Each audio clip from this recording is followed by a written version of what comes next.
Ramadan must be higher than your lows of the previous year, so that there's some kind of improvement in your spirituality and your connection to Allah subhanahu wa ta'ala as you get older. Because at the end of the day, the reality is that every moment that we are aging, we're actually getting closer to our death, which is not necessarily a negative thing if you're trying your best to do everything that you're supposed to do. Allah subhanahu wa ta'ala promises, if you're trying your best, doing all the foul things, staying away from the clear haram things, if you really putting effort into that, then Allah promises will forgive all your small sins, and we're ultimately going to face, death and Allah subhanahu wa ta'ala, and Qiyamah is coming. So we should try to do that. This thing.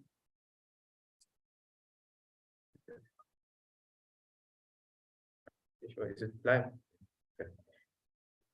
All right, let's get into this, inshallah. Bismillah ar-Rahman ar-Rahim. Allahumma salli ala Sayyidina Muhammad. Okay, so last week we spoke about, we went briefly through what we sort of planning to do for the next few lessons, inshallah. Today, I want to actually get to translating some ayah today. So let's just go through this. Okay, so we're going to look again at our plan of going through the Quran in translation. We're going to look at a few essential things from Surah Yaseen and its themes, and then we're going to start translating, inshallah. And I have up until 5:1. So let's get to it quickly. Something that I wanted to mention before we get into this is, it is as if anything that is connected to the Quran becomes glorified by the mere fact that it's connected to Quran. And so we know that in this surah, Inna anzalnahu fi laylatil qadr, that based on in this surah, Allah subhanahu wa ta'ala says that the Quran was revealed on the night of Laylatul Qadr. And we know Laylatul Qadr is a special night. And it is as if, now I'm not saying it is this way, but it is as if because the Quran was revealed on that night became great. And it is as if anything that is attached to the Quran, when it's attached to the Quran, it becomes great on the mere fact that it's connected to the Quran. So the night is great because the Quran was revealed. So this is just, I'm not saying it is exactly that way, but it is as if it is the case. The whole month is great. The Quran was revealed in that month. Who was the angel who brought revelation down? Who was the angel who brought revelation down? Jibreel alayhi salam. He is known as the greatest angel. There's another hadith that says, "Man ta'allama al-Qur'ana wa 'allama." Whoever teaches and learns and teaches the Quran is all the best. It's almost as if every single thing that's connected to the Quran becomes great because it's connected to the Quran. So if you want to be honored, there's all narrations that say if you become a hafiz of Quran, and that means you really loving it, then you can intercede for a couple of people on their Qiyamah. What's the reason? Connected to the Quran. So if you put the effort in connecting yourself to the Quran, daily reciting of Quran, inside of the month of Ramadan, outside of the month of Ramadan, you stand to be honored by the mere fact that you're just engaging in Quran. Something important, something interesting as a subtle point for us to think about. And we hope, inshallah, that this few minutes or few moments that we're spending here going through the translation and trying to understand the word of Allah, we hope that Allah subhanahu wa ta'ala honors us also through this engagement. Ameen. Okay, so we completed Surah Fatiha, we completed Surah Sajida, and we're busy now with Surah Yaseen. Hadith that says that Inna likulli shay'in qalban wa qalbul Quran Yasin, that Surah Yasin is the heart of the Quran. We spoke about this last week. I'm just going through the things that we spoke about quickly because we did speak about this last week. For those of you who are joining or new to this classes, you can go onto the MSA Cape YouTube channel and you can go check the all the stuff. Okay, this is an interesting point. We know that the Quran, that Surah Yasin is known as the heart of the Quran, right? We have that within this portion of the Quran as it's arranged, right? You have Surah Nur, which is a Madani Surah. Madani Surah being it was probably revealed in Makkah. Revealed in Medina or after Hijrah, right? And then you have 10 surahs: Surah Furqan, Surah Shu'ara, Surah Naml, Surah Qasas, Surah Ankabut, Surah Rum, Surah Luqman, Surah Sajida, Surah Sabah. Then there's another surah here, Surah Ahzab. But Surah Ahzab is a Madani surah. And then we take that surah out, Surah Fatir. And then we have Surah Safat, Surah Sad, Surah Zumar, Surah Ghafir, Surah Fussilat, Surah Shura, Surah Zukhruf, Surah Dukhan, Surah Jathiyah, and Surah Ahqaf, and then Surah Muhammad. So here's the point. The point here is that it's very interesting that if you take the 10 surahs before Surah Yasin and 10 surahs after Surah Yasin, Surah Yasin is in the middle of all of these surahs in terms of Makki surahs. All of these are Makki surahs. And Surah Yasin is like the middle Makki surah. So the surah just before Surah Furqan is Surah Nur, and the surah just after Ahqaf is Surah Muhammad. Both of those are Madani surahs. The only discrepancy here is if you take Surah Ahzab out, then Surah Yasin is dead center in the middle of all the Makki surahs in this section. That's interesting. Thinking about the heart of the Makki surahs, and Surah Yasin is like basically literally in the middle of all the Makki surahs in the specific region. It's an interesting point that the scholars pull out. Very interesting. Just a side note. So we know that it's the heart of the Quran. We know that it's a Makki surah. Why is it important to know whether surah is Makki or Madani? The reason is because then we can understand who the audience is that the Quran was revealed to. So in the Makkan era, it was the Prophet ﷺ's own tribe, Quraysh, Prophet ﷺ's old people, and they were a lot of them were resisting and were rejecting the message. And so you will see there's a certain style to how Makki surahs are. There's not a lot of rules. It's more about iman and faith and belief in Allah subhanahu wa ta'ala. So that the verses are generally short. But also it's important to understand what their state was. They were rejecting. And scholars say that this surah was revealed towards the latter part of the Makkan period. So by now, the Quraysh have already received the message. They've already heard this message. And they're rejecting. And so what is appropriate for them to hear? So now you're going to understand how the verses in the Quran, why the verses are and those kind of things, because you can understand who's the audience and what is their attitude and what is their situation listening to the verses that's being revealed that the Prophet is teaching. So that's something important to note. The name of the surah is derived from the first verse, which is Yasin. And there's many narrations that speak about the benefits of the surah. Another thing before we get into translation is Nouman Ali Khan, he actually breaks up the surah into 6 main themes. This is very interesting. So the first theme he breaks us up into is the first 12 verses, which speaks about the Quran and those who rejected, those who are heedless of the message, right?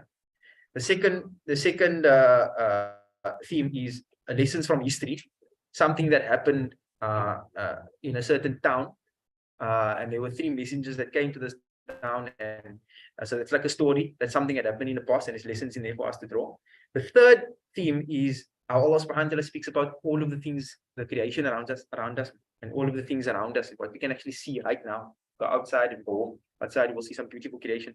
Allah subhanahu wa ta'ala speaks about some of those things. The fourth theme is those people who refuse to see, the blind. They call them the blind, but they actually actively refuse to see the signs of Allah, right? Allah subhanahu wa ta'ala speaks about them. The fifth theme is the day of judgment, day of Qiyamah, and what's going to happen to those people who knowingly rejected the truth, right? And then the last theme is again about the Quran and how the arrogant people, how they responded, what they did, and what we shouldn't actually do when we approach the Quran. Why is this interesting? We're going to look at it in these sections as we go to translate the Quran. But why is this interesting?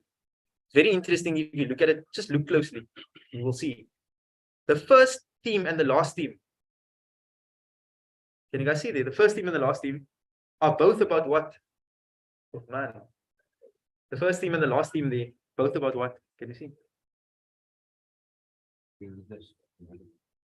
They both have similar content. Theme number 1 and theme number 6 is about the Quran and about those people who are heedless.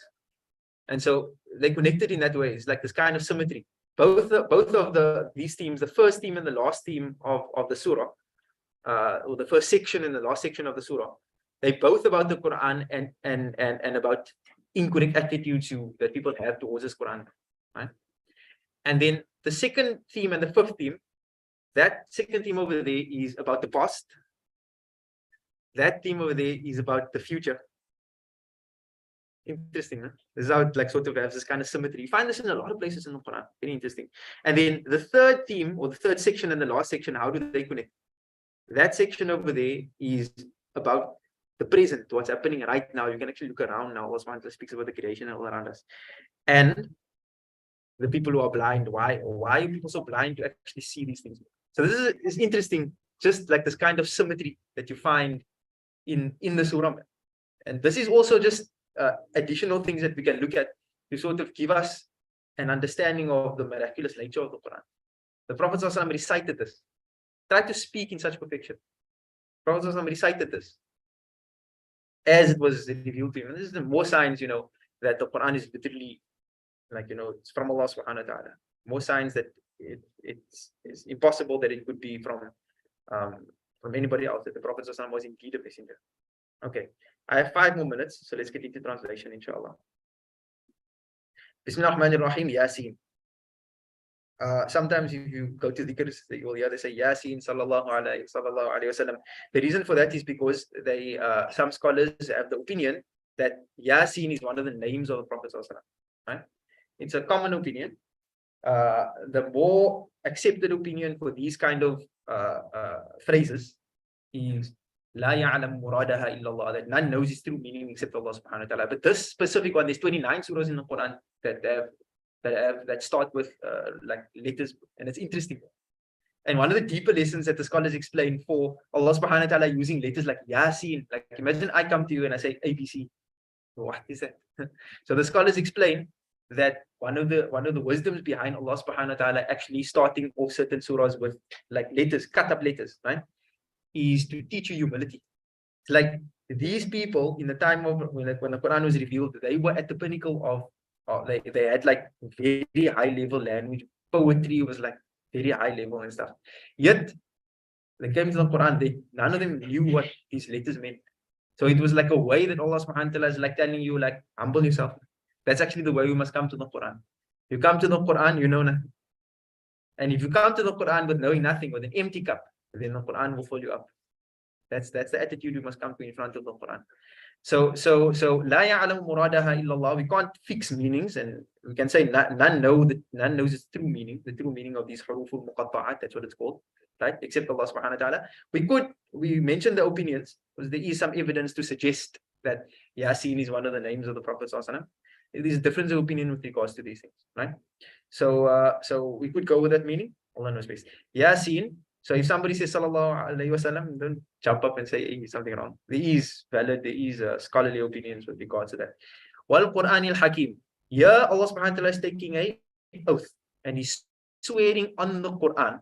Wal Quran, by the Quran, he's taking an oath swearing on the Quran. Al Hakim, the wise, by the wise, we can say here, by the Quran, rich in wisdom. That's the translation that we have over there, right? Ayah number 2 and ayah number 3 goes together. Wal Quranil Hakim innaka laminal mursalin. Allah subhanahu wa ta'ala is saying, I swear on this Quran that you see in front of you, that indeed there is no doubt that the Prophet sallallahu alaihi wasallam is a messenger. And there is wisdom behind why Allah subhanahu wa ta'ala did this. People were doubting, people were claiming in that time that the Prophet sallallahu alaihi wasallam was these things. People had these good claims, right? And so Allah subhanahu wa ta'ala takes a qasam, takes an oath upon this Quran that everybody's marveled by it.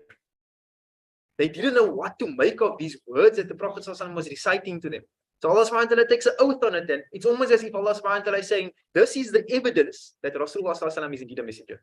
This Quran over here, Allah subhanahu wa ta'ala is taking a qasam on this Quran, he's taking an oath on this Quran, that indeed, innaka laminal mursalin.